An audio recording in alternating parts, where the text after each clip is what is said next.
Now the conversation is pretty wide open. You've got what you're doing at Rundeck. I know you're deeply involved in SRE, service reliability engineering. There's great conversations about observability. So, but I just think it's an interesting way to look at, what had to happen early on, which is the industry had to change the way it was thinking about delivering software. So anyway. What's really kind of interesting is I think that, the original conversations, it was about, hey, why is dev so much like this and dev so much like that? And why are we never in the same place ops and dev at the same place why are we never in the same place at the same time, right? Dev and ops. And why is there so much friction between dev and ops, right? And then everyone goes, well, what's the point of friction? What's the flashpoint, right? It's the deploy time. That's when the cycle goes from the build cycle to the run cycle. That's where the wheels come off the wagon and all the sparks fly and, finger pointing and whatever. So let's start there, right? And let's start thinking about that. So we started thinking about, well, why is that, right? And, a lot of the tools around kind of sharing the experience of that flashpoint, the chefs, the puppets, that started in the early days. And I think a lot of conversation rightly was around exploring that moment and that deploy moment as to why it's going so wrong. And so it makes sense the conversation started there. It's just interesting that for a lot of people, the conversation never left there, right? And I think the big thing that happened to us is we got into value stream mapping. Remember, John, you and Anthony Shortland on your way to China to see. You gave me the book and then said, hey, I was working with you guys. You said, hey, there's this company in China, you and me and Anthony. It was awesome, right? He had his little iPad and he was building the value stream diagrams as I was asking questions. Yeah. It was actually some folks at ThoughtWorks that turned me on to the DevOps Days Chicago with Matt O'Keefe and those folks. And I think it was DevOps. Maybe it wasn't even a DevOps Days. I think it was some kind of meetup. It's definitely ThoughtWorks guys, right? Because ThoughtWorks, they should get ThoughtWorks more really exactly introducing it to DevOps community. Right. So they brought it up and I was like, that's interesting. So we looked into it but what value stream mapping, then, John, you and Anthony jumped in and said, we got to try this. Right. And what it does is it really looks at the flow, right? And it highlights where the waste and the inefficiencies and the bottlenecks are. Well, it's taking a system view, right? So now we were always ops folks by trade. So I think we kind of had this mindset that, hey, life's not just, writing and deploying code, but we started thinking about it. We go, so if you look at it as a system, you can't just look at it as the deploy, the dev and deploy system. You got to look at it as end-to-end system, right? And so by looking at the end-to-end system, we were automatically bringing operations into the picture. And I think that's why we were so vocal early on about, well, wait a minute, like we're not, that ironically, a lot of the DevOps conversations, especially in the enterprises, is leaving ops out of the picture or saying, oh, we'll get to it later. But if you look at if you map it from end to end and you look at the systemic, as you look at it as a system, then you can't separate the operations part of it. You realize it's intrinsically linked to the performance of the entire system, especially when you look at it from the business perspective. No, that's a good point. And one thing that is interesting, that book, I just realized that it was Mike Rother, Learning to See. Learning to See, yeah. I've become a huge fan of him a few years later when Gene gave me a copy of Toyota Kata, which just interesting, Mike Rother. It's funny that thing about like using value stream mapping to understand the full picture, right? And opening up, like there was a whole nother discussion about what happens after it's deployed. I remember after I worked with you guys a little, I went to a startup. It was a multi-cloud management startup. Yeah. And so I had done that work with the value stream mapping with you. And we had this potential client that we just couldn't get anywhere with. And one of the guys there called me up and said, John, you're a DevOps guy. I'm like, yeah. He goes, my CIO, this is a really big publishing company, right? My CIO is just absolutely livid that nobody can explain DevOps to him. He's gone to the Big Four. He's gone to all the C-level executives. He's gone to the analysts, and he doesn't like any of the answers. So this is like 2011, right?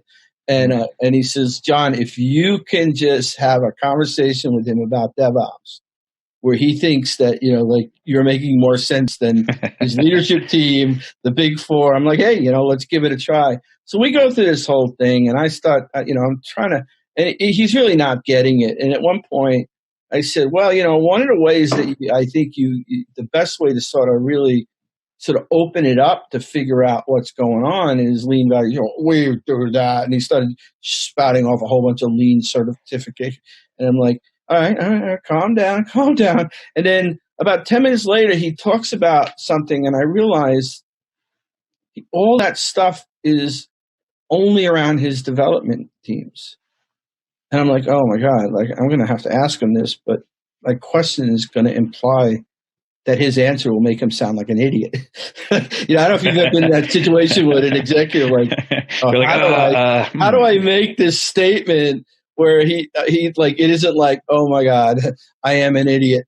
I said, when you were talking about lean value stream mapping and all that work you've done, did you include operations? And then there's like a 4-second dead silence, which is, you can see the meme bubble of his head, like, I'm an idiot. I'm like, he's like, no. I'm like, well, I mean, like, dude, that's like having an assembly line and not putting the brakes on the car, And we never got the deal anyway. He was a jerk. but it was just amazing that, like, if had he not give me that little hint, okay, all right, calm down. Yeah, all right, you understand lean, you understand lean value stream mapping. And then that little hint where I was able to ask him that question, and all that work was done in the compartment of just software engineering.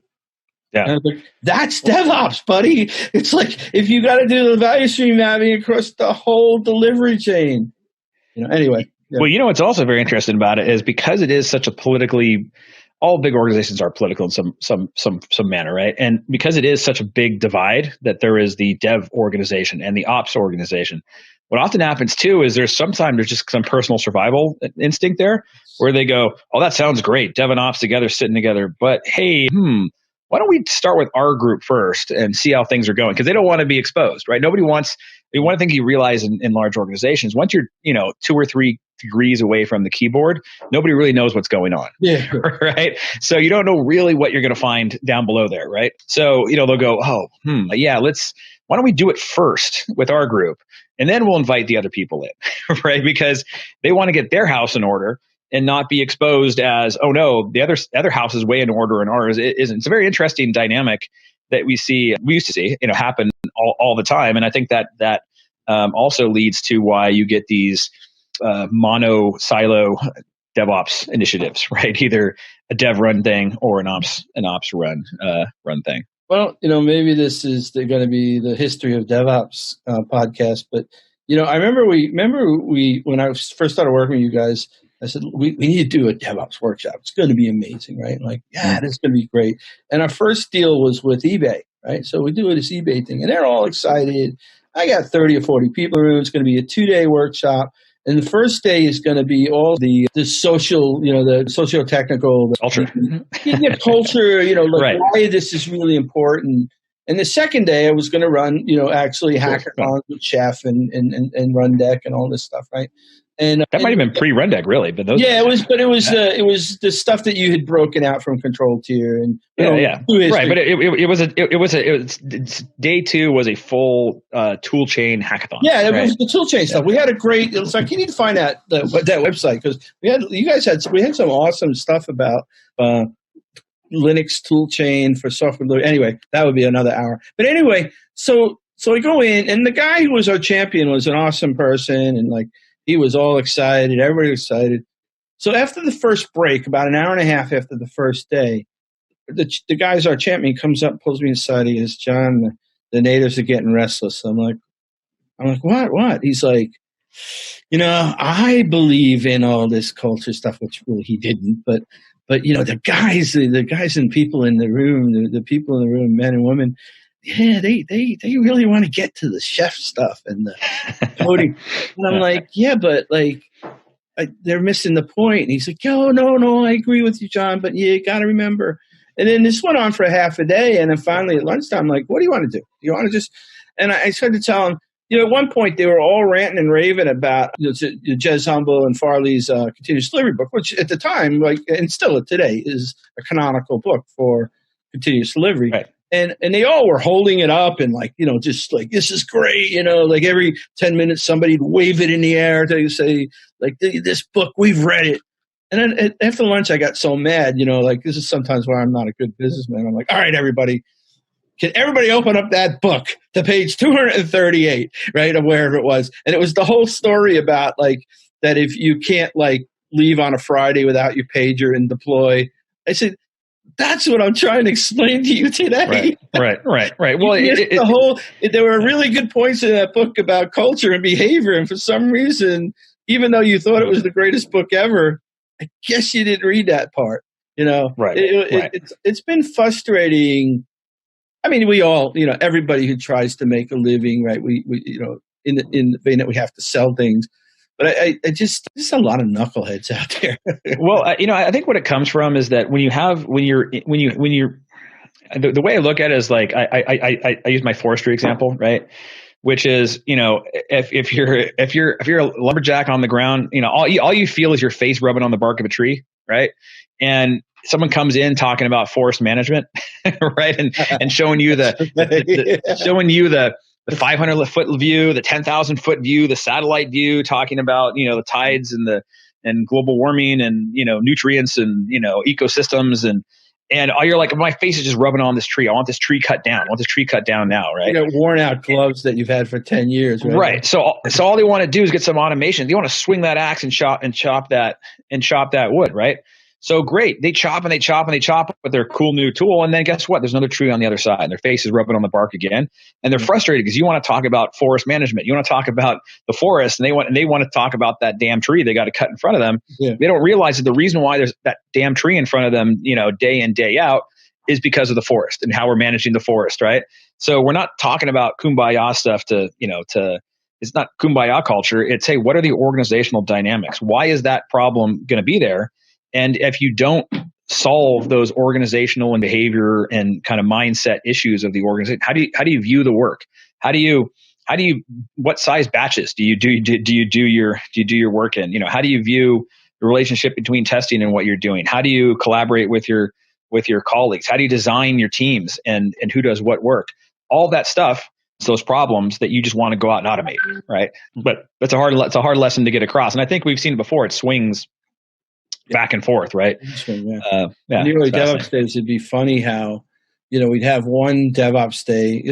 Originally, there was really only 2 a year, right? There was one in Silicon Valley that was attached to O'Reilly Velocity, and then there was one wherever Patrick wanted to have his next city he's never been to. And I love Patrick, but he would admit, like, let's have it here. I've never been to that city, right? And so for the first 3 or 4 years, it was just 2. And I remember, like, after each one, if it was a whole ton of culture presentations, a bunch of technical people like, this is baloney, man. It's like, we got to talk about monitoring and how come we're not talking about Ruby? And then you'd have another one where it was all like just like monitoring and especially in open spaces. Open spaces was always a good, temperature gauge of where the mindset was that year. And you'd see the matrix of everything's like monitoring is 70% of all the proposed sessions. But it still is. Yeah, but it was monitoring is. If we had a DevOps days anywhere in the world today, there would be at least. But it was interesting that pendulum swing that just showed that we really we've always, even though like our collective mindset or discussion is this, what we coined as CAMS. Culture Automation Measurement Sharing, but we still really are conflicted with it as a tribe. Yeah. That makes sense. By the way, you mentioned Learning to See, the famous book that kind of got us all into value stream mapping and really kind of taught us it. Which is funny. It's made for plant managers, right? It's not made for IT folks. Right. It's funny. You read the book and all of a sudden you're like, oh yeah, right. This is about running, an actual factory, not doing technology work. But it's amazing how 90% of it lines up. Did you know there was a follow-up book to that? John Shook, one of the authors, wrote. It's really good. It's called Managing to Learn, and it's a fascinating book because it does talk a bit about the value stream mapping, but also talks about the A5. The creating a storyboard of the improvement project and how to walk through kind of what's the condition today, what's your target condition, what are the things you have to do to get there, and put it all in one piece of paper, right? So it's the follow on from the Toyota production system, from the value stream mapping work. But it's a great book because it actually is written in 2 columns, and it's it's like 2 books in one. And one book is from the manager's perspective. What's it like to work with and to teach somebody by using this way? The mentoring kind of way of managing improvement. And then the other like column in the same book is the same book from the mentee or the learner's point of view, the person doing the work. It's a great book. It's the same kind of style book. It's from this. You can get it from the Lean Institute. But those out there have heard that. Roth was a student of Shook. I can't remember who's who, but Yeah. I think he was, and so that's very Rotherish with improvement kata, coaching kata. Yeah, I think Shook worked at Toyota, I believe. I think he went to Japan. So did Rother too, and that was the point. But anyway, yeah. I guess, we were going to talk about business continuity, and we can go that direction. But I'm wondering, I was doing this podcast with Kevin Bear the other day, right? And and I wanted to ask him, and I think I just want to ask you, because I think this is, given the thread we've been on, and we've had this conversation. I get the stats are right now, depending on where you get your data from and whose data you really believe, but in general, I think most people and most analysts would say that 80% of all the transformation efforts in organizations have failed over the last 5 or whatever years. This whole idea of digital transformation, and I don't really want to grok between the difference between DevOps and that. But I guess I wanted to ask you what I asked Kevin in the podcast. Why is transformation so hard to do? And I guess, obviously digital transformation, but in the enterprise, like what? I mean, because there's two parts of it, right? So part one is, I think it both comes down to human beings, right? Number one is, how many people do you know have fundamentally changed their lives, whether it be diet or work or skill or something, right? I mean, most people, when they get set kind of in how they do things, you pretty much know how they're going to go, right? People get into a rhythm. People get into they just have the way that they process information, they approach things, they get things done. So, when you're talking about an organization being a collection of human beings, if the human beings aren't fundamentally transformable or aren't really that we're not programmed for change. Basically. Yeah, we kind of elastically snap back to kind of our wiring.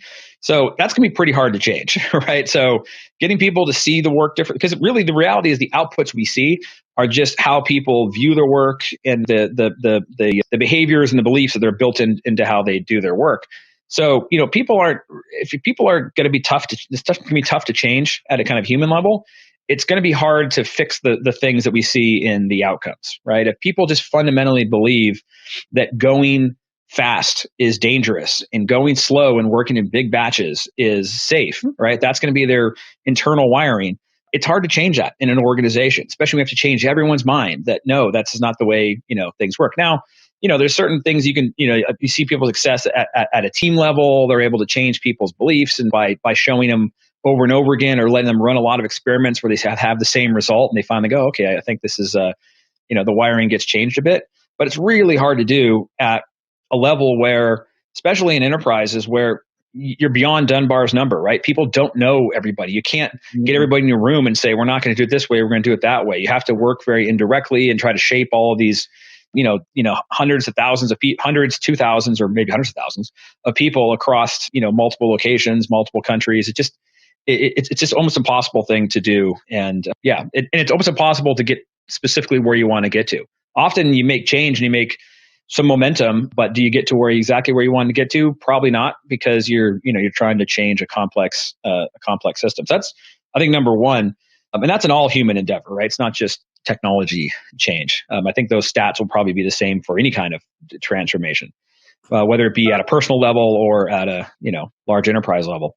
And then the other one is something that your colleague Jabe brought up to me once. Jabe Bloom, sorry. And what Jabe, said was interesting. He said that, people think of enterprises as something designed for scale. So you figure, well, if it worked well at a 100-person company, it must work great at a 100,000-person company, right? Because it's just scale. If you figure out how to scale it, then you'll get there. But his point was that enterprises aren't built for scale; they're built for longevity. Right? Mm-hmm. They're built to outlast you and I. Coca-Cola was here before us. Coca-Cola will be here after us, right? And that's the way these organizations are built. And so everything in them, these kind of the corporate antibodies, the people's collective behavior as it comes together, is about protecting the company and that longevity, right? So it's the systems kind of protect themselves, and they're very resistant to change. There's this big inertia. People use the aircraft carrier. Oh, it's tough to turn an aircraft carrier, right? in a lot of ways, it's like more like it's tough to turn a continent, right? It just doesn't. And there's this inertia that almost makes it impossible for organizations to change. It often takes some kind of existential crisis for them, for the organization to even begin to change. And by then it's often too late, just because everything's built for longevity. So when that longevity is finally threatened, an organization might start to change, but often it can't, and just kind of runs into the wall or off a cliff or whatever metaphor you want to use. So that'd be my other thing, is this whole idea that, and Jabe could probably unpack it in a lot more intelligent ways.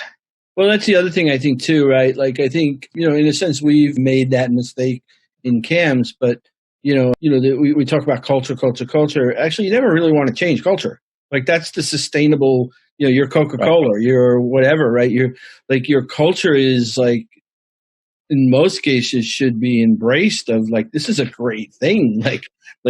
Delta is Delta. I mean, we talk about COVID Delta, but Delta is Delta because there's a culture around, that has evolved over many years, that people think of it as a safe airline.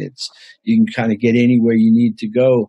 But what you want to do is change behavior, right? Like, that's the key, is how do you, and I think sometimes we think transformation is changing culture, and it really is leave the culture, embrace the culture, it's behavior, fuel into the culture, like figure out how to hack the behavior, or to your point, it's a compelling event that actually forces you to. I've always thought to myself that we should have, it's so funny because we came up with CAMS on a acronym, right? We were talking about what are the elements. It was early DevOps acronym, right? Yeah. What's that? It was an accidental acronym. Yeah, it was right. We were talking about what are the elements of DevOps, because you can't just talk about automation, and you can't just talk about, but you can't. So we came up with these. It's not just the automation. It's not just, but there's measurement involved. It's all about. Remember back then, people didn't measure a lot of things, right? So we're talking about telemetry and measuring things both in your systems and in your processes around the systems. And then we talked about, culture. And I think probably a better term would have been BAMS, right? I think behavior, automation, metrics. And then the last one was sharing. We realized that a very distinct thing about DevOps is getting people in the room together and sharing their experiences, right? Yeah. And that's internally and externally, right? Like, exactly. Inner sourcing now you hear. And, what's another interesting thing about CAMS, Jez Humble added L, the CALMS, right? Which for lean. And it wasn't because it was an ownership thing of, somebody's changing, because, Jez is obviously, his contributions to the industry are incredible, right? But I always thought, I thought we encompassed lean in measurement, and that was the experimentation. It was the PDCA. Yeah. I always thought you didn't really need that's funny. The lean, because I thought it was already in the structure of behavior. Like, if you look at lean, it's about behavior changes. It's about waste, which would, you could say automation addresses waste. It's about measurement, experimentation, fast learning, and and sharing. So I always thought we had it now, but that's funny, John, because I remember you and I. This is kind of where I was like, I guess it does fit, because you thought it was, but lean's already in there because of the measurement, and I thought the lean was already in there because I saw lean as a culture, as a behavior, right? It's all the above, actually, right? Yeah. So anyway. But anyways, it's fine. Yeah, no, I'm fine. But I think it probably should have been BAMS. That would have been closer to what we were after. But it is what it is. So I guess we had a little bit of time left, but I've been talking to you a lot about. I was just as almost a hobby looking at what's going on with. I was sort of. I got my interest piqued because around late February on some of these committees and the groups I'm working on, people would say, "Hey, I can't come because I got to go to a business continuity meeting." And I'm like, "Man, I hadn't heard that term in a long time." Right. But then, I started hearing that more. It's like if you look Google Analytics, like that word was like it was non-existent in the DevOps space. And then I heard this story of a friend of mine at a bank where their India-based offshore development center was all the legal and risk profiles were that it had to be a secure site, had 24/7 cameras. You couldn't bring cell phones. There were metal detectors, no printers. And that's what allowed them to work on U.S., customer banking software. Well, then one day in March, nobody could show up to the building for almost 2 weeks, they literally lost 15 to 20% of development workforce. And I started thinking like, okay, I would love to talk to the BCM committee at that bank. Meanwhile, their CEOs like spitting at each other, or C-level people in a boardroom. Like, how come you didn't, like, how did we not have a contingency plan for this? And like, yeah, but it's a pandemic. I don't care. We managed 2.5 trillion in assets, it set me on this journey of, me and you have this great network, right? Like through Gene, Kim, and I just started calling all the people I know, with the promise of anonymity, but like, tell me your story. And the story was nobody had heard anything from the BCM boards, so that they were non-existent. And then I just started, and I was talking to you about it, and I know you've been grokking around this topic for Well, it's one of these things that through the Rundeck community, plenty of execs and also we use Rundeck for business continuity. Mm-hmm. And it's like, but before January or February, really, maybe March this year, everyone's like, yeah, business continuity, everyone cared about go. It was all about speed. It was all about, velocity of an organization and of change. And, business continuity in the broader sense of the term was always about your data, your infrastructure, your IT infrastructure, right? Your buildings, your facilities, right? Facilities management, like the tornado is going to hit you, or there's going to be a, regional power outage, or there's going to be a nor'eastern, storm that's going to blow through town and freeze the whole place, right?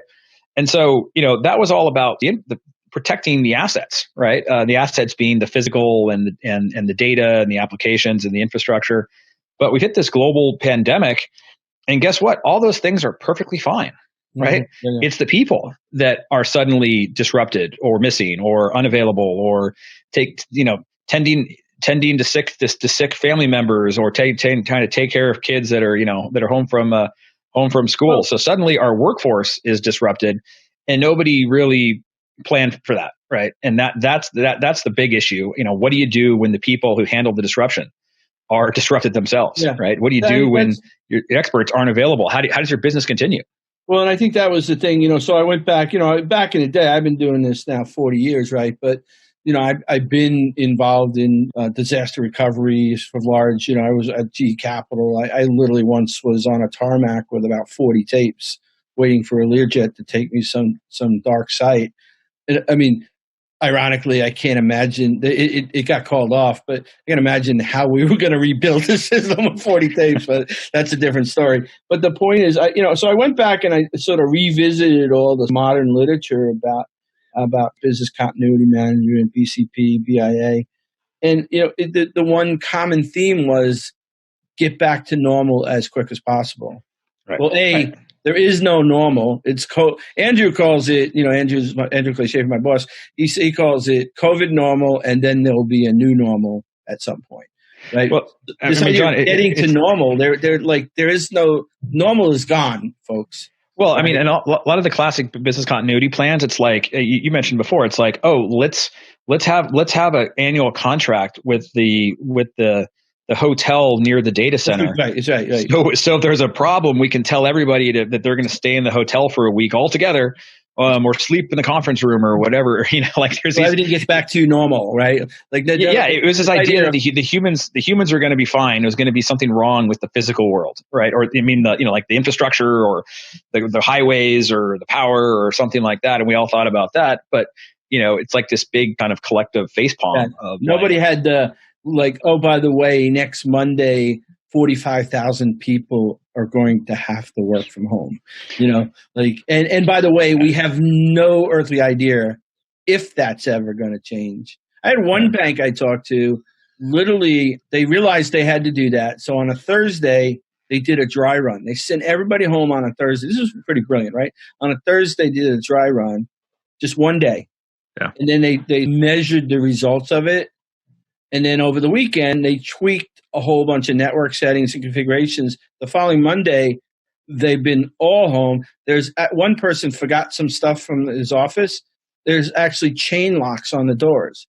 They've already committed. This is a large bank that they're not going to go back to the office for the rest of the year. And one other really interesting point, which was They realized in the last month they've gotten more work on a tighter deadline. The CARE Act, all the things that the banks, the SBA, loans, all that stuff. They've produced more work than probably they've never done in a 1 month period on a tighter schedule with the whole company being remote. So now they're really questioning, do we ever have to have a brick and mortar construct of it as a business ever? Well, and I think this would be interesting. I think this is a good tease. Like we should do another. We should do our next session. Just dive on this. Dive in this. But this is my thought on that, about the new normal and all those things. Mm-hmm. Remember we just talked about human elasticity, right? This snaps back to old behavior. Right. I think you're right. I think having a distributed first capability in an organization is just makes the most sense. Being able to have the workforce where the workforce needs to be. We have the tools. We have the procedures, especially for technology work. There's a lot that we could do in a distributed manner. But, I just feel there's this big swath of middle management out there that is saying that now, but they just need to see butts in the seats, right? When you can't control the work, when you can't control the flow of the work, or you have uncertainty about your own management capabilities, or you just think that's the only way it could be, you need to see people sweating and putting in the hours, right? They're not there grinding, and you can't see them. You can't. And if you can't just walk down the hall and grab people and talk to people, then they just don't see it any other way. So I'm very skeptical of that. Fully distributed is going to be the new normal because of that human behavior and that bad management, and people haven't invested the processes to account for that. And you're right, but here's the thing, right? I interviewed about 20 companies, so very well-known brand names, logo companies. And it is absolutely clear that there are distinct fault lines right now. The command and control organizations are just in bad storms. Bad word, bad storms. That people are looking for new jobs. They're trying to get out of there. They feel like anything that they had done that was progressive is all just gone, because you have the classic, those middle managers that literally the only way they knew what was going on is they'd literally, and this isn't a Gemba thing, they would literally walk the floor to make sure, okay, everybody's there. Let me check back after lunch, see how late they took lunch, right? And as opposed to the intent-based management, the non-command and control, which is, I trust my people, they get things done. And those companies are, you talk to some of them and they actually use things like, this is not a crisis for us, right? And it's amazing. The people we know, some of the people that are really invested, definitely some of the names you'd find on the DevOps Enterprise Summit speaker list and all that. Some of those people I've talked to are like, John, there's some crazy stuff going on, but in general, the investments we've made are basically, we feel like this is, and some actually see it as an opportunity. So, but it is clear, if depending on where you were before this pandemic, if you were fake DevOps, where you still really were command and control, but you were doing sprints and you're doing Scrum and all that, but it was a command and control structure. The emperor has no clothes right now. But if you were truly, CAMs, right? If you were sort of culture automation measurement and sharing, or culture automation lean measurement and sharing, you're actually, there are some obstacles depending on where your business is. Like if you're an airline, there's nothing you've done that's going to help you. But in the end, those companies, and some of the ones, especially in supply chain, or where most of your workload is moving to mobile, and those companies are actually doing really well right now. Yeah. All right, John, let's pick that discussion up next time, because I see it as two things. There's information flow, there's artifact flow, right? Going back to our old lean mapping days, right? So it's like the organizations that were able to build robust systems around both of those things, and are the ones that are thriving now, right? So we can dive into and talk about what's the difference between those organizations, and what are they doing right, and what are we seeing going wrong? Yeah. And in classic DevOps Cafe format, let's try to get a good guest that we could banter between. And I think we're going to title this one, Baby, We're Back. We're back. All right. Sounds good. All right, man. Thanks, buddy. Thanks, John. All right. Bye.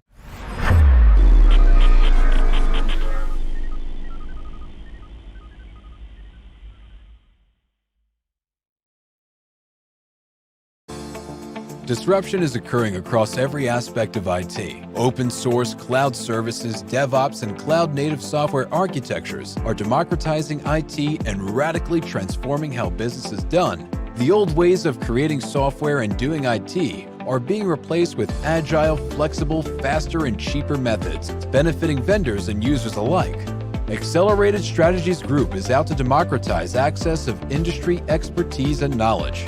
We use our expertise and experience to offer insightful, intelligent, useful information in a variety of formats relevant to the IT community, digital events, videos, reports, assessments, workshops, and implementation projects with tech vendors, IT organizations, and business leaders. We widely and openly share our work products, often for free. Analyst reports these days aren't worth more than a graph or chart that tells a story or illustrates a market trend. We work with developers, DevOps teams, cloud architects, security engineers, and transformation leaders most every day, creating and implementing transformational strategies and technologies. We're not just thinkers, we're also doers.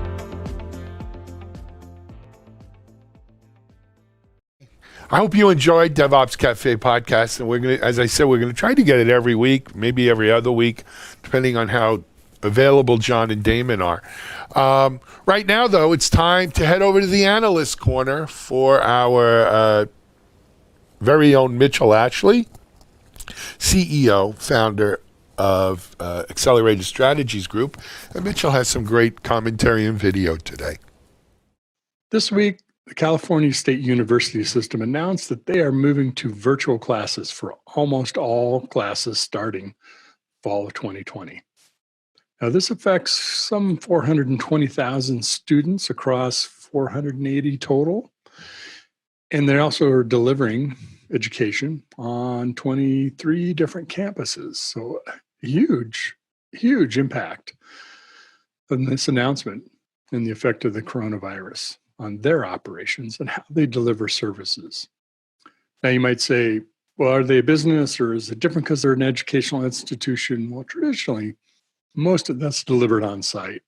And you can just imagine the amount of staff that is involved in delivering, from professors to staff to, everything, keeping the grounds, cleaning the facilities, what it might have taken to implement something where people could come on site, even at a fraction of the number of people, if they divided and separated and people could come in at different times of the day. So you're going to be able to serve that many students.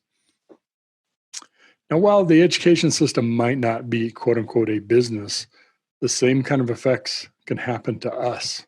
Now, California is doing this in May, and I presume that classes start in the August-September timeframe. Yeah, I don't believe they announced a different start. Think about the impact of your business. Now, you may or may not have 420,000 customers. Maybe you have 2,000. Maybe you have 25 or 100,000. Still, imagine that kind of an impact to your business. In many ways, that is what we're asking of ourselves to figure out. What's the effect of the economy and of health and safety concerns for delivering services to our customers? Now, I think it's a great example to look at and to follow, because I'm sure there will be many, many considerations, multiple options considered. Just issues that are going to come up with shifting to a fully digital delivery of education. Now, they said there would be some on-site education classes for things that have to be present on-site for. They didn't announce what those were, other than research labs. Of course, when you have to be in the lab to do chemistry experiments or lasers or whatever it might be, physics. But they will still implement distancing measures, social separation, PPE for safety purposes, those kinds of things. So if you have to do something like that for your business, or maybe you already are considering that kind of effect, that's certainly one of the scenarios that we need to consider if you weren't already. What if you can't deliver or don't want to deliver for safety concerns or otherwise, other reasons, in-person services? Now, we talk about drive up or contactless curbside pickup.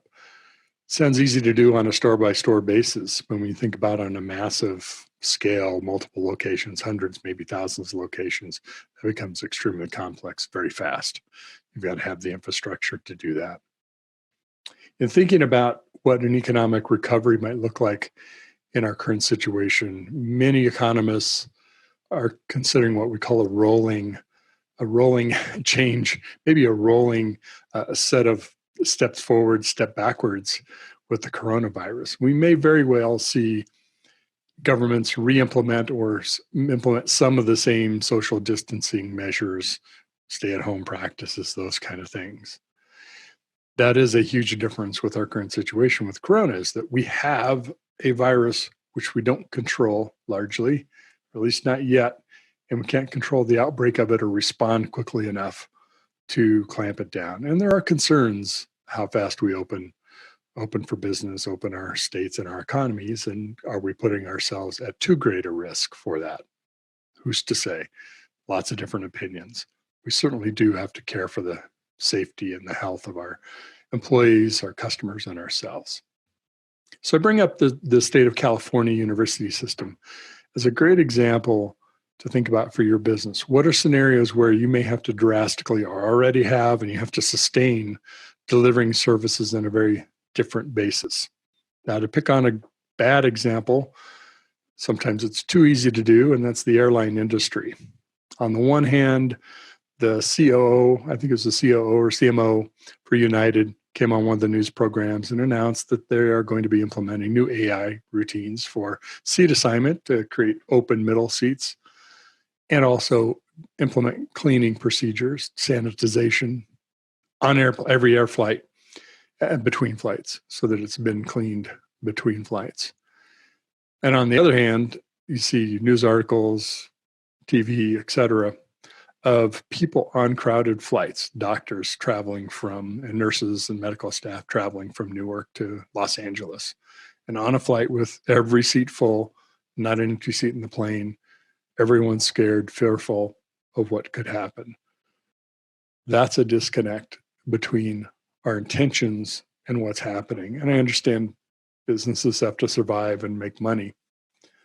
But I think consumers, customers, whether they be business or consumer retail customers, are going to be assessing companies that they do business with based on their procedures and their seriousness of procedures for health and safety. Now, part of the economy is not believing the whole coronavirus, and I won't go into conspiracy theories. I'm not one that falls victim to that. Certainly, I don't believe in it. But it's a substantial part of our society, and there will be people who will not conform for whatever reason, constitutional rights or just a matter of choice. They don't elect to follow. We had an incident this week, and actually weekend and Monday, where a restaurant in Colorado chose to open up while we were still under orders not to, chose to open up the dining room, provide services on Mother's Day. They kind of announced their intentions. Matter of fact, one of the police officers reported to the state health authorities. And they opened up, and people took videos of it, and that showed up on the news. And while I'm sure that spoke well to part of our economy who feel strongly that we shouldn't be under lockdown and it's against breaking our rights or impacting our rights of ability to make a living, run a business, et cetera.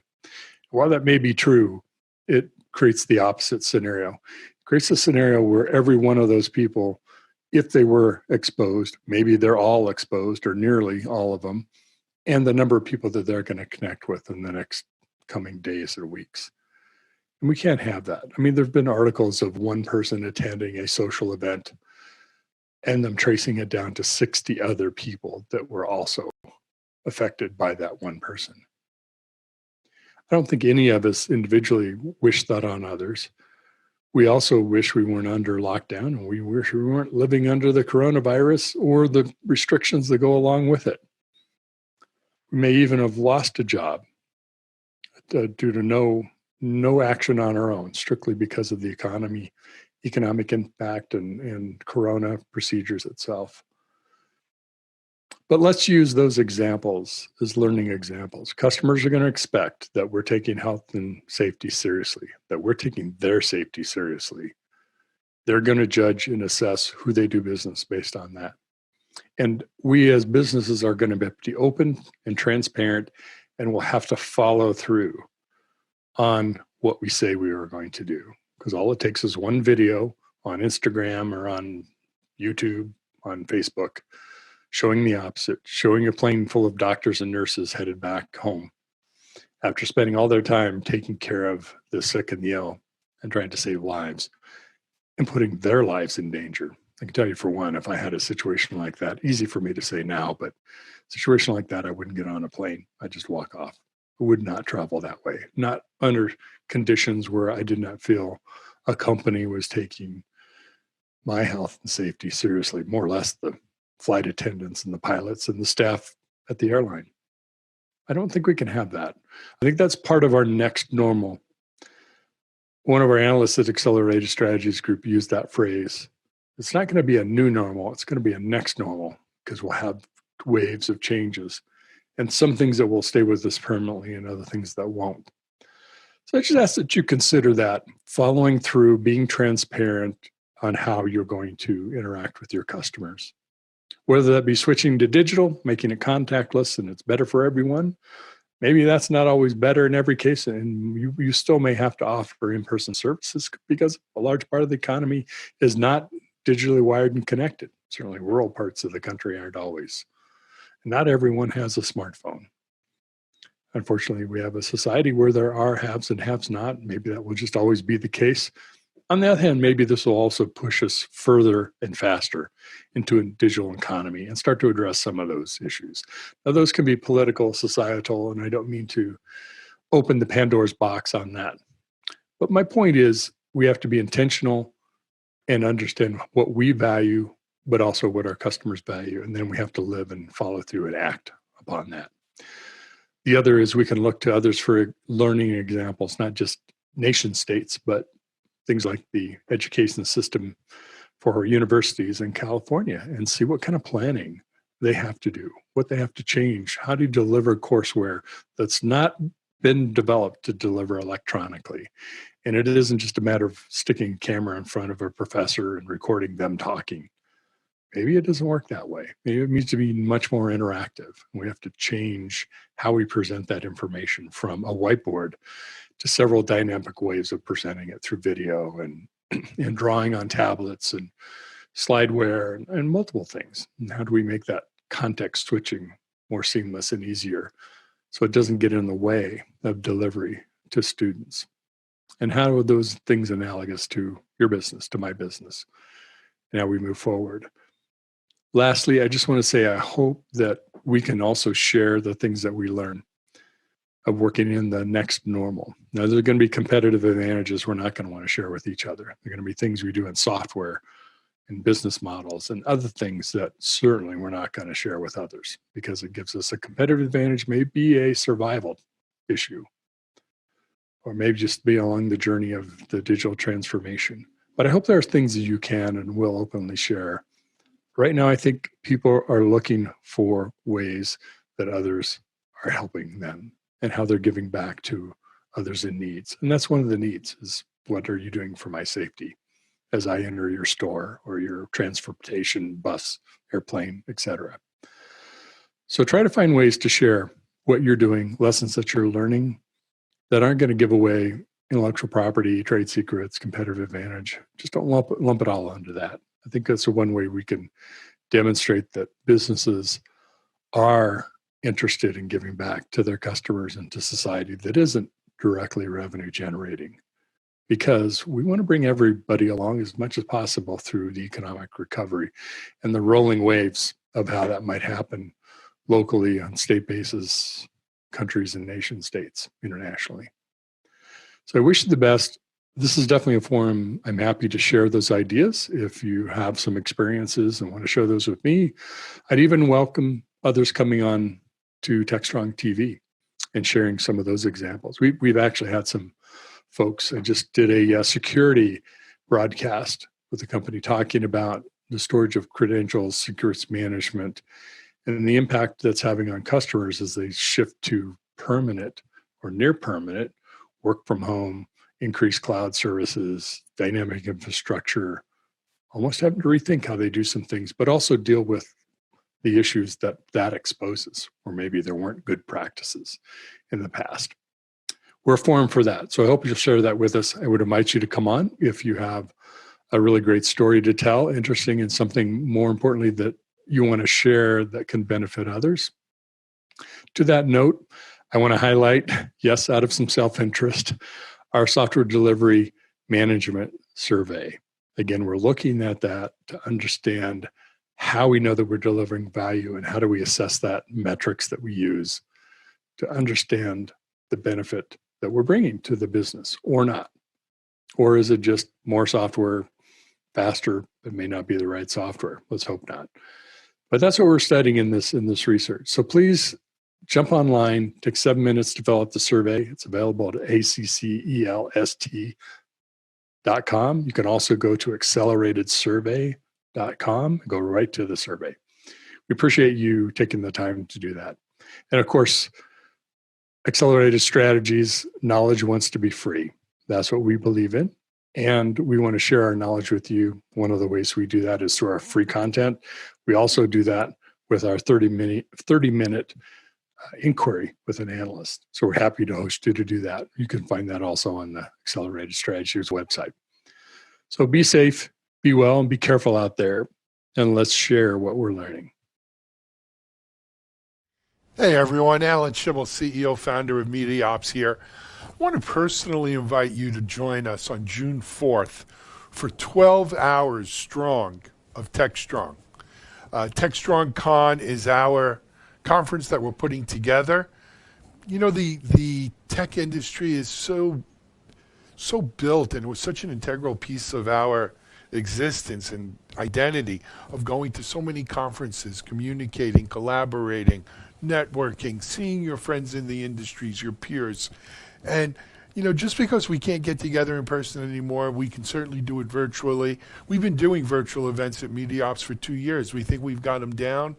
It's, you know, it's a really immersive experience. But what I'm really excited about with TechStrong is, you know, my friend John Willis, my partner in Digital Anarchist, John's put together an amazing lineup of speakers. I think unlike any you've seen at a virtual DevOps, cloud native, DevSecOps, or cybersecurity related conference before. Check it out. Go to techstrongcon.com. Registration, attendance is free, but space is limited. We hope to see you there. It's 12 hours all day, June 4th. techstrongcon.com. Stay well, stay healthy, stay strong. TechStrong. This is Digital Anarchist. Well, I'm joined by Jen Gill, who is Senior Director, Technology Product Marketing at Pega. Jen, good talking with you. Yeah, it's nice to talk with you too. We're talking about low code. Now, we're not talking about low rider cars or low and slow. We're talking about low code. Yes. Just a little humor here in our COVID-19 days.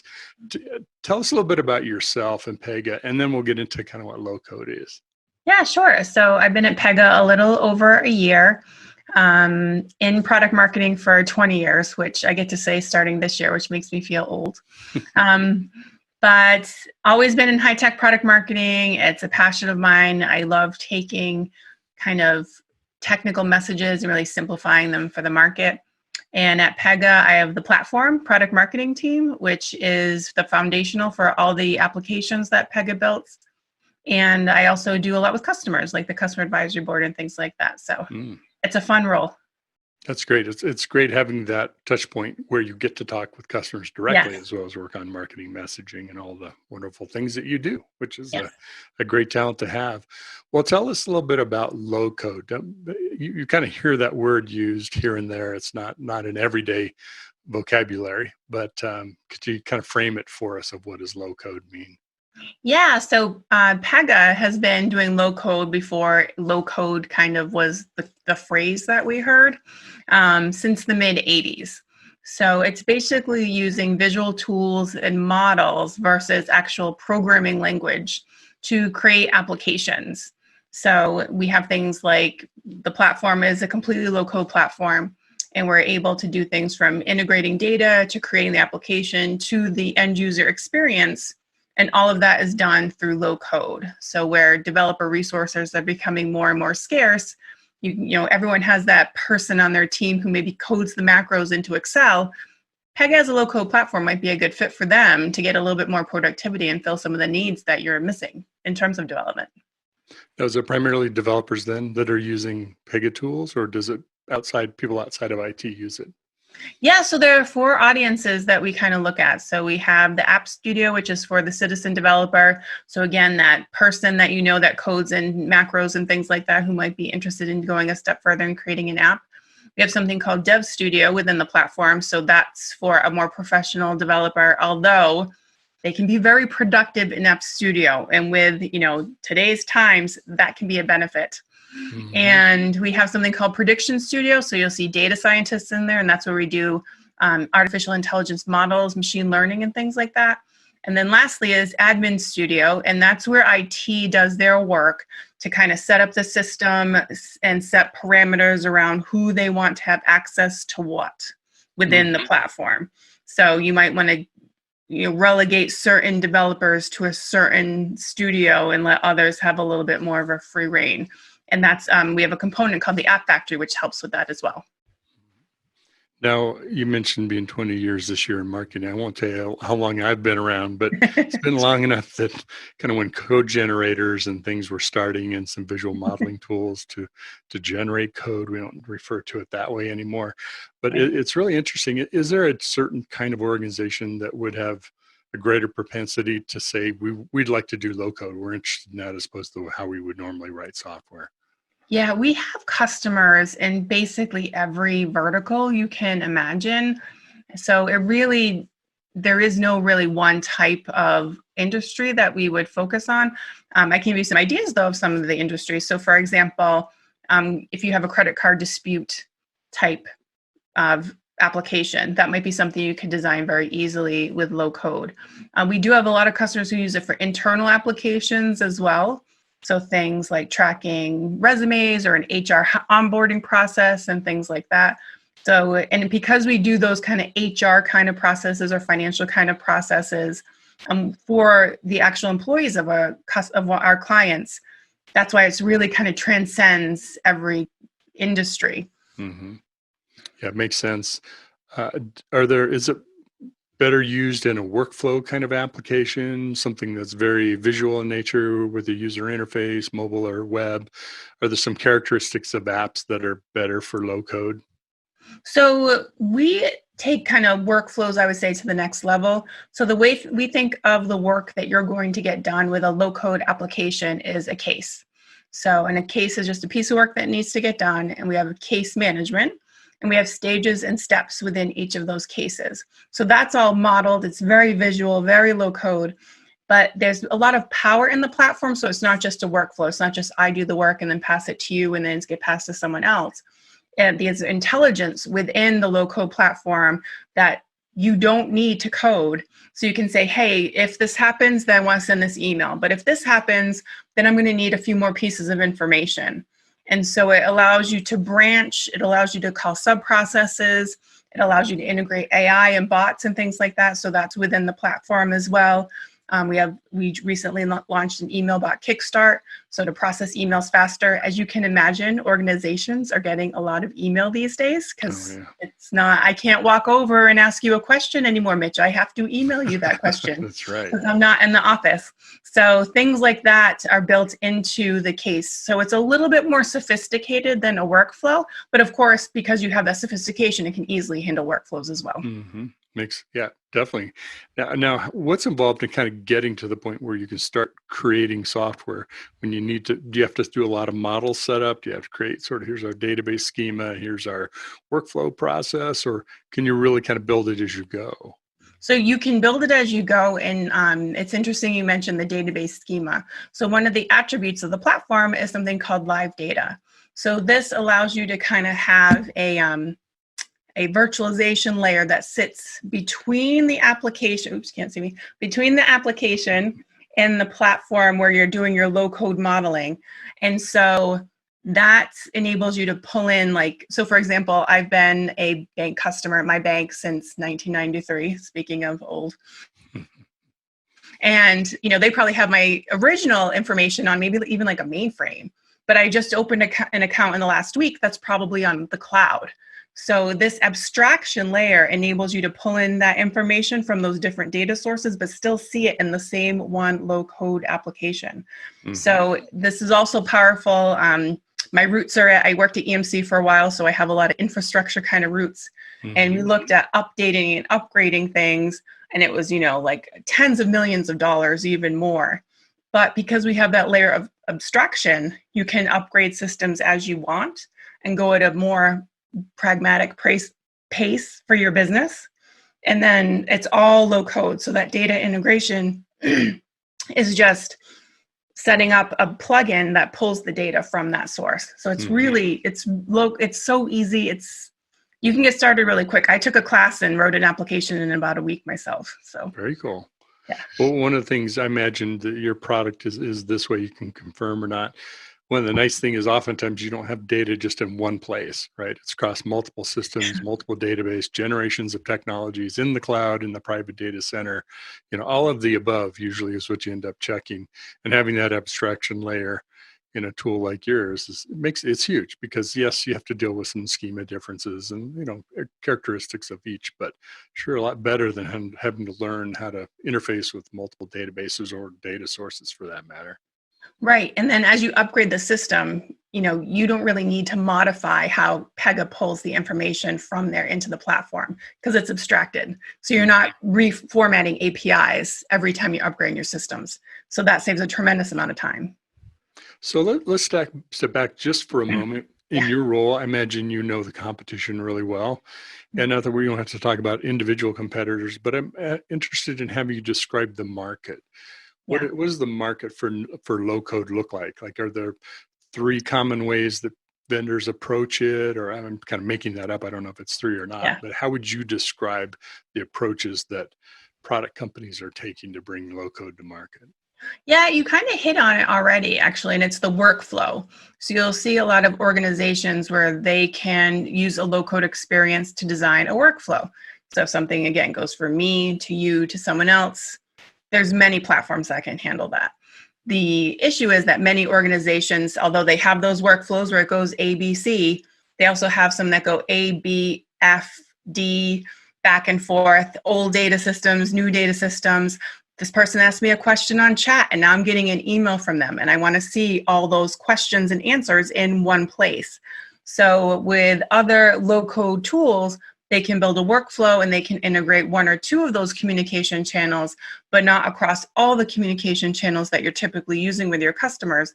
And so that's really kind of the difference that Pega brings. So you'll see a lot of low-code vendors talk about workflows and things like that, which is fine. And, we do see clients who use those other vendors for workflows, but then for doing kind of the workflows that get a little bit meatier and are using more communication channels, that's really where Pega comes in.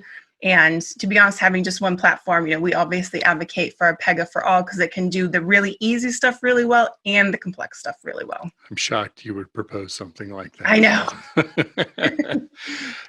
One of the experiences that I've had is, not just writing software to implement or automate processes, but also process engineering, re-engineering. And oftentimes the challenge is just getting it documented, understanding what the process is, so then you can put it into a model or into code.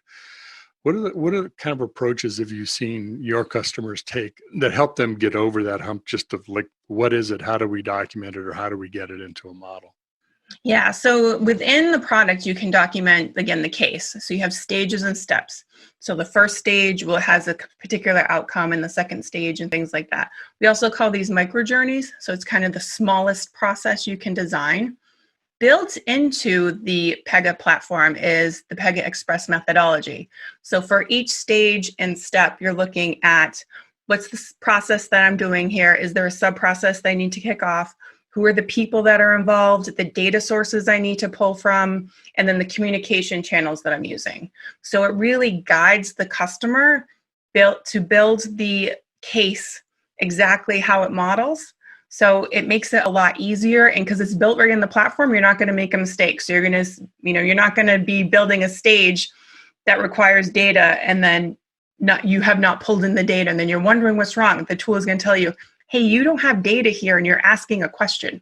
Mm-hmm. You need to pull data from a source or be saving a data back to a source, one of those things. Very cool. How about DevOps? How does a tool like Pega, low-code kind of approach fit into a DevOps environment where it's all about automation, automated testing, doing deploys very quickly, all those factors? How does a low-code tool fit into that kind of a pipeline? Yeah, so we have our own DevOps tool. It's called Deployment Manager that enables organizations to execute their own unit testing and things like that. We also have something, I was just reading about it today. It's like gatekeeper testing. So you won't allow something to be deployed until certain testing has been completed. And then we also have APIs. So if someone's like, wow, we've designed this DevOps environment and we really like it, and this is the process we want to follow, Pega can plug into that, whatever those tools that they were using to make sure that it's following all the processes of all the other applications that they might build with something else. So it's built into the product again. So I like to think of Pega as anything man because it does anything, and DevOps is built right into the platform. So interesting. How about security? So oftentimes, who can do what, who can see what data, all of those, just the start of the questions that you get. How do you integrate into whatever data access controls that an organization may have? Yeah, so that's built into the Pega App Factory. So you might have different levels of coders. So the citizen developer, maybe you have someone who's brand new citizen developer, and then level 2 citizen developer, and then your professional developer. So based on when they go into the App Factory, they'll say, it asks you a simple question like, do you need a lot of help to develop, a medium amount of help, or very little help? And then based behind those profiles, it'll say what access people get, what access to data they get to. So it'll align to that profile. So you can say, gee, this person's really new and we're a healthcare company. I don't want them to be able to pull any health records into this application just yet. So you can block them from accessing that type of data and pulling it into the app. Interesting. So I can't help but, I mentioned COVID-19 before, Yeah. so I can't help but bringing up this topic because I'm always curious. What have you seen from your customers that's new, unique now in this COVID-19 world? And second part of that question would be, how have you as an organization, Pega as a company, besides working at home and things like that, have you shifted or changed your business model, your business practices, anything like that, and to move forward in the world, whatever it's going to be in the future, COVID and post-COVID? Yeah, so in terms of helping our customers, we've seen 2 customers in particular develop an application in less than a week. I believe it was 5 days. One was a COVID-19 tracker.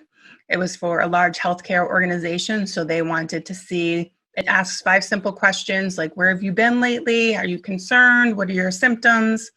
And this is, for nurses and doctors and things like that. So they have to be able to know, gee, are we going to have enough doctors on this shift? Do we need to ask someone to work an extra shift and things like that? So really, the people at the front lines, will we have enough of them there to serve all the other people who are sick? So we had a company develop that very quickly. And then we also had a press release recently with a bank in Bavaria. So they were able to, they have a small business lending program similar to we have in the US, because everyone's at home and we don't want any of our small businesses to struggle because we're going to need them again. And so they developed a lending application within 5 days, and they had over 100,000 people apply within a week as well. And they had 500 loan officers whose desks were covered with paper trying to process these loans. And they're like, now we're just flying through these loan applications and getting the right people approved. So we've seen our customers respond very well using the low code to get an application to keep their business running. In terms of how things are changing in the business, we're all at home. My day-to-day hasn't really changed. I'm in more meetings, I would say, again, because I can't just walk over and ask someone a question. One of the things that we're kind of looking at within our clients is to make sure that they'll continue to see value from the platform. I think we're seeing clients, or maybe not clients, but we're seeing organizations who are maybe responding like, ooh, I don't know if I need this, should I buy this? And because they're worried, they are. So with Pega, they won't have that regret of kind of that knee-jerk purchase.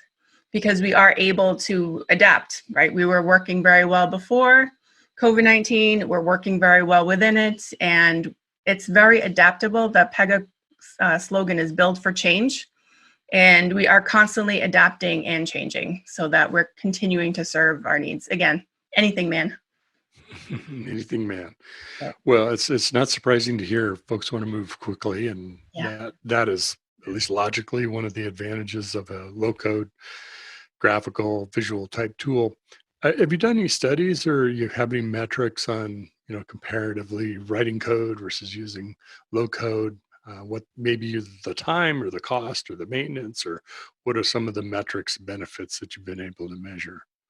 So I don't have that type of metric off the top of my head. The ones that we've been pointing to are things like demand for development is 5 times what IT capacity is, and only 2% of the world's only 2% of the world's population knows how to code. So you have this huge backlog with this much population to fill it. Something's got to bridge that gap, and that's where low code comes in. We have done a TEI study recently, and we expect to see those numbers soon. The ROI, I believe, was over 500% working with PEGA as a low-code platform. So, I mean, customers do get tremendous value. Other than that, I don't have any other specifics, though. I hope that's okay. Okay. Nope. Okay. I just asked the questions. You may not do what I'm asking. That's totally fine.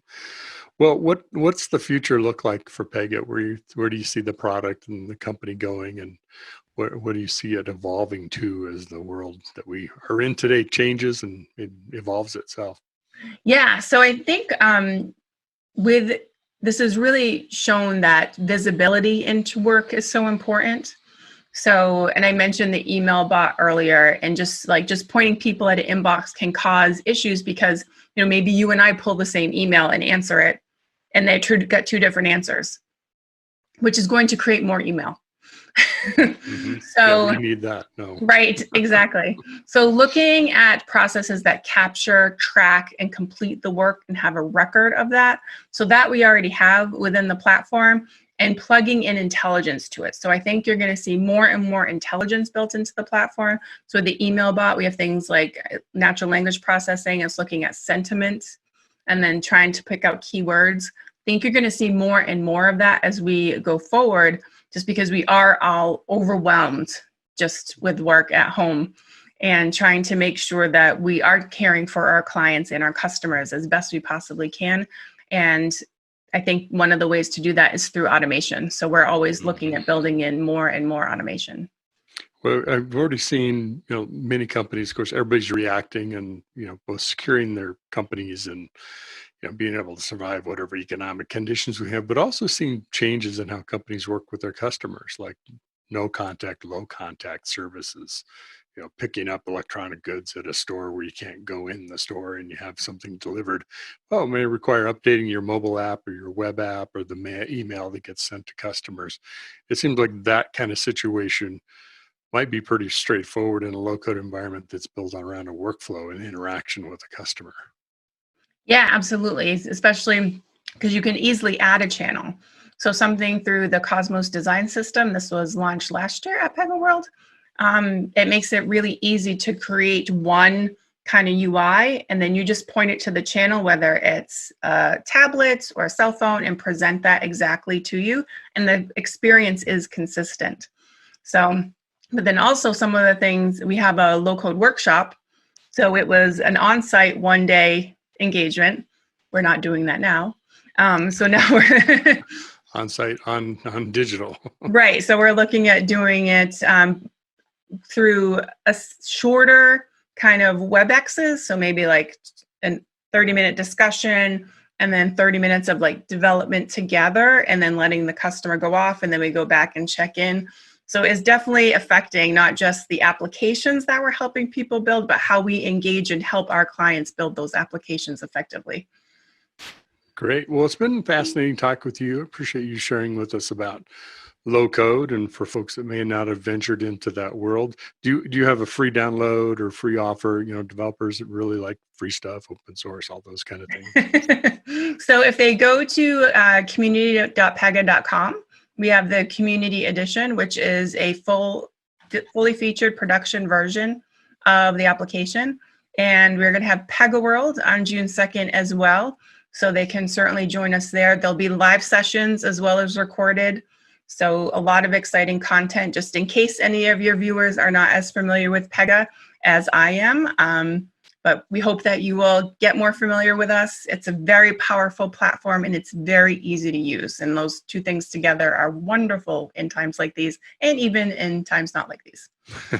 Either way. Well, let's hope we have better times in all ways in our future. It's been great talking with you. Thanks again for sharing with us about Pega and low code, and we'll see how it shapes our future in creating new applications and software. Yeah, thank you. It was a great talk. You bet. Enjoyed it.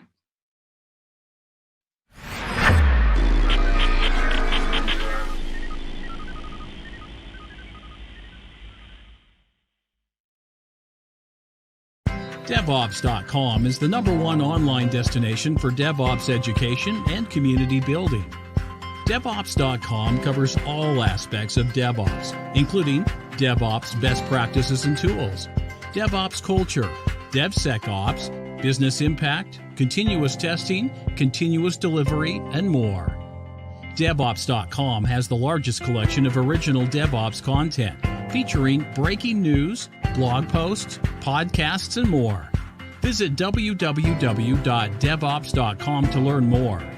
Devops.com, where the world meets DevOps.